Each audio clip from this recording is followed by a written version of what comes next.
Hey, welcome back to another DIY family. I'm Eric. It is cold. You can see my breath. It's April 8th. And it's cold. It's still cold. It's so dumb. We're in Minnesota, but still it's stupid cold. If you look, you can see our snow pile. That's like 4 feet tall. So dumb.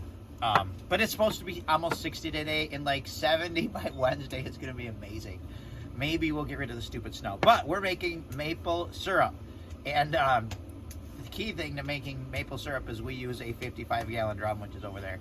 We cook wood with it. We burn wood. We're not a propane family because propane costs money and wood is for free. You just need a tree to tie. So what we're going to do is I'm going to show you my tip of something I made for splitting wood. Now we do tons of fires out back. You always need kindling. And I'm always like, kids, go find branches, go find branches. Well, there's only so many branches, or they're alive, or whatever. So I keep my leftover trim, little cut off pieces of 2x4s, all that kind of stuff. And I just took a piece of, this is just hot roll steel. It's not hardened or anything. It's literally, it's either 1/8 or 3/16. It might be 3/16. Doesn't have to be super thick, just stout. And I took it to the angle grinder and sharpened the end of it. And I did it on the front too, and then I never used that part, so don't even worry about doing that. But sharpen your top, sharpen your end. This is about 3 inches wide. And then I just cut a few pieces off of this and welded them to the bottom, drilled a few holes in them. And I can screw this thing. If I need to do a lot, I'll screw it to a stump or like a board or something. And I can take big chunks of wood if I need to. Sometimes I'll get like maple, because maple splits pretty easy. So if I get a piece of maple about that big, that doesn't have any branches or anything, it's nice clean, I'll take that, whack it on here with a hammer, split it in half, and I can split that into like 50 pieces. Or I'll take a piece of trim and a rubber mallet or a hammer, whatever, just set it on there, just give it some whacks. And I just hold it with my feet for this because I'm being lazy.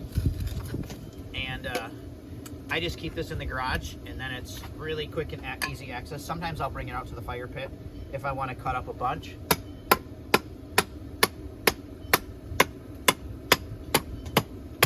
Now, shorter pieces obviously work better. This is super long, so it doesn't work as good. But I'm too lazy to go in and cut it down. So the nice thing is once you get these skinny pieces, you can just set the skinny little part on there, and you can cut off nice small pieces. You have a longer piece, that's why you want to go longer, so you have some torque, you can turn against it. But it works great. It's a great idea if you're looking for some way to make kindling easy, cheap. I literally think I found the piece of scrap metal. I found this at the metal shop that I go to. They just have cut off pieces. This was like, I don't know, maybe $1, maybe $1.50 for this piece of metal, if that. So, and I literally bought it for this purpose. So you can literally find stuff and make it into almost anything. And if you don't have a welder, somebody does. Find a friend, phone a friend. There's probably a way to mount some feet to that. You could actually just bend some and put some bolts through it if you didn't have a welder. So you could make it without it. It is handy to have one, but if you don't, you can make do without one. So make you one. This is going on year, like, I think I've had this thing for 6 years now, and I haven't even sharpened it. So it holds up a long time, and it's a handy weapon. If you ever need it, you got a chunk of steel. So anyway, until next time, I'm gonna make a bunch of kindling.